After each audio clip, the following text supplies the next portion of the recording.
Welcome once again, dear friends, and today we are going to talk on functions of central bank. So, central bank, every country has one central bank, and this bank has a responsibility to tackle all the issues.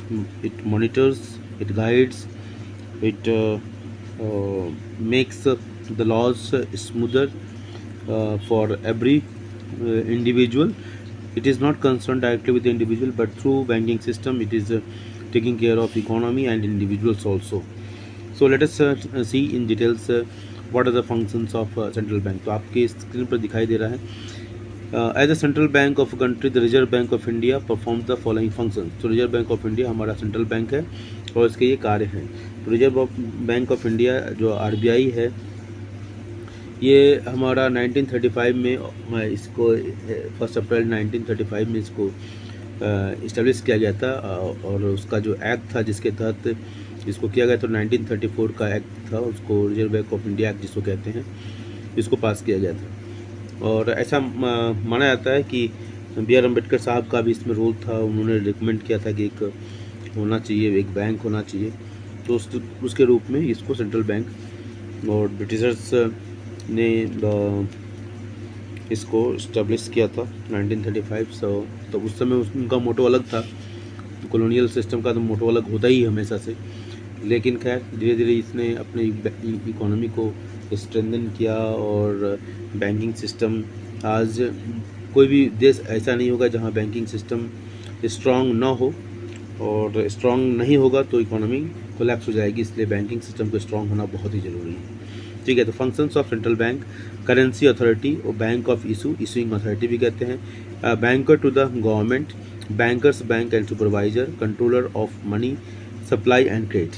तो ये 4 major functions दिखाए गए हैं. Currency authority और bank of issue, banker to the government, bankers bank और and supervisor, controller of money supply and credit. अब इसके जो controller of money supply and credit के ये पार्ट हैं: repo rate, bank rate, reverse repo rate, open market operations, legal reserve requirements CRR and SLR, legal reserve requirements and margin requirements.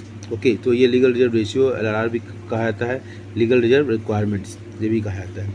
अब आते हैं currency authority और bank of issue के बारे में. Central bank has the sole authority for issue of currency in the country. ठीक है, एक ही अथॉरिटी होना चाहिए, एक ही है ये. In India, Reserve Bank of India RBI has the sole authority. ठीक है, right of issuing paper currency notes except 1 rupee notes and coins. 1 रुपये का जो नोट और कॉइन्स है वो RBI इशू नहीं करता है. बिल्कुल क्लियर लिखा हुआ है, इसको जान लीजिए.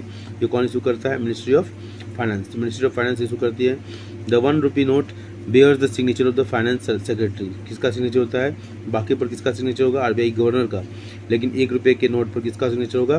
Finance secretary. While other currency notes bear the signature of the governor of RBI.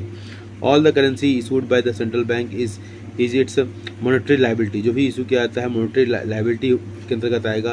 तो उस पर लिखा होता है मैं धारक को इतने रुपये देने का वचन देता हूँ. तो आपने हर नोट पर देखा होगा. That is central bank is obliged to back the currency with the assets of equal value.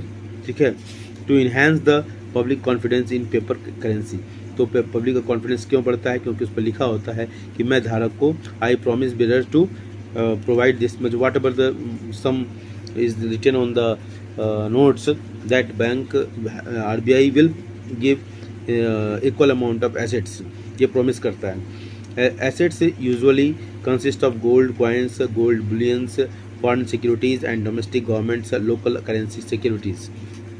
जिसको ध्यान रखना है कि एसेट्स में क्या क्या होता है, क्या क्या रूप में मिल सकता है. 100 रुपये का है तो 100 रुपये की इक्वल अमाउंट का. ये अलग बात है, 100 रुपये में कुछ नहीं आएगा. Advantage of soul authority of note issuing with RBI. इसका एडवांटेज क्या है? अगर RBI ही केवल एक इशूइंग अथॉरिटी तो उसका क्या एडवांटेज है? पहला है it leads to uniformity in the note circulation. Uniformity होगी. सारे बैंक अलग अलग अगर करेंगे तो यूनिफॉर्मिटी नहीं होगी, लोगों का ट्रस्ट ब्रेक होगा, केओस की स्थिति हो जाएगी. It gives the central bank power to influence money supply because currency with the public is a part of money supply. केवल एक ही बैंक होना चाहिए तो कंट्रोल आसान हो जाएगा. अलग अलग करेंगे तो कंट्रोलिंग मुश्किल हो जाएगी। तो मनी सप्लाई को कंट्रोल करना, इकोनॉमी की इन्फ्लेशन डिफ्लेशन किसी को कंट्रोल करना मुश्किल हो जाएगा। It enables the government to have supervision and control over the central bank with the respect to issue of notes. तो क्या करता है, गवर्नमेंट को ये सुपरविजन आसान बनाता है और सेंट्रल बैंक के ऊपर respect to issue of notes, ठीक है, इशू जो नोट का इशू होता है उसका सुपरविजन करना आसान हो जाता है गवर्नमेंट के लिए जी। It insures public faith in the currency system. Currency system में इन सब सारे वजह एक दूसरे से रिलेटेड हैं और इसकी वजह से करेंसी सिस्टम पर जो फेथ होता है पब्लिक का वो बढ़ जाता है। It helps in stabilisation of internal and external value of currency. जो इंटरनल वैल्यू है करेंसी की और एक्सटर्नल वैल्यू है, दोनों को स्टेबलाइज करने में काफ़ी बड़ी भूमिका होती है इसकी। The central government is also authorized to borrow money from the central bank. When government incurs a deficit in its budget, it borrows from central bank by selling its treasury bills. When central bank acquires these securities, it issues new currencies. This is known as monetizing the government's debt or deficit financing. अब यहाँ पर देखिए deficit financing की बात होगी जो कि budget वाले लेसन में हम उसको डिस्कशन करते हैं। लेकिन खैर central government is also authorise to borrow money from the central bank. Central bank जो है गवर्नमेंट जो है ये ऑथराइज्ड है कि वो पैसा जो है सेंट्रल बैंक से उधार मांग सकती है। व्हेन गवर्नमेंट इनकर्स डेफिसिट, जब सरकार को घाटा होता है बजट में, it borrows from central bank, तो सेंट्रल बैंक से वो बोरो करती है by selling it's treasury bills, अपने ट्रेजरी बिल को बेचकर पैसा लेती है। When central bank acquires this securities it issues new currency. जब सेंट्रल बैंक इन सिक्योरिटीज़ को अपने पास रखता है तो नई करेंसी इशू करता है, जारी करता है। This is known as monetising the government डेब्ट। और जो कहते हैं गवर्नमेंट के घाटे को मोनेटाइज करना, उसको मुद्रा के रूप में कन्वर्ट कर देती है। इसी को कहते हैं डेफिसिट फाइनेंसिंग कहते हैं, ठीक है। घाटे का बजट जिसको कहते हैं, डेफिसिट को घाटे को पूरा करने का जो कार्यक्रम होता है, जो तरीका होता है, ये डेफिसिट फाइनेंसिंग ही होता है, जिसके माध्यम से जो सरकार के जो एक्सपेंडिचर हैं ज़्यादा हो जाते हैं, रेवेन्यू कम होता है, तो इसको कैसे कंपेंसेट किया, इसको बराबर कैसे किया जाए, तो इसे डेफिसिट फाइनेंसिंग के द्वारा इसको किया जाता है। तो हमने ये देखा करेंसी अथॉरिटी जो कि आरबीआई का पहला फंक्शन और बहुत ही इंपॉर्टेंट फंक्शन है, उसको नटसेल में एक बार पुनः देख लेते हैं कि इसके क्या फ़ायदे हैं। It leads to the uniformity in the note circulation. It gives the central bank power to influence money supply because currency with the public is a part of money supply. It enables the government to have supervision and control over the central bank with the respect to issue of notes. It ensures public faith in the currency system. बहुत ही important point. It helps in stabilization of internal and external value of currency. और जब central government जो है इसे क्या करती है, बोरो करती है और इससे अपने डेफिसिट फाइनेंसिंग को पूरा करती है। तो इस तरीके से हमारा पहला फंक्शन था करेंसी अथॉरिटी और bank of issue. Thank you, फिर मिलते हैं अगले वीडियो में। Thank you.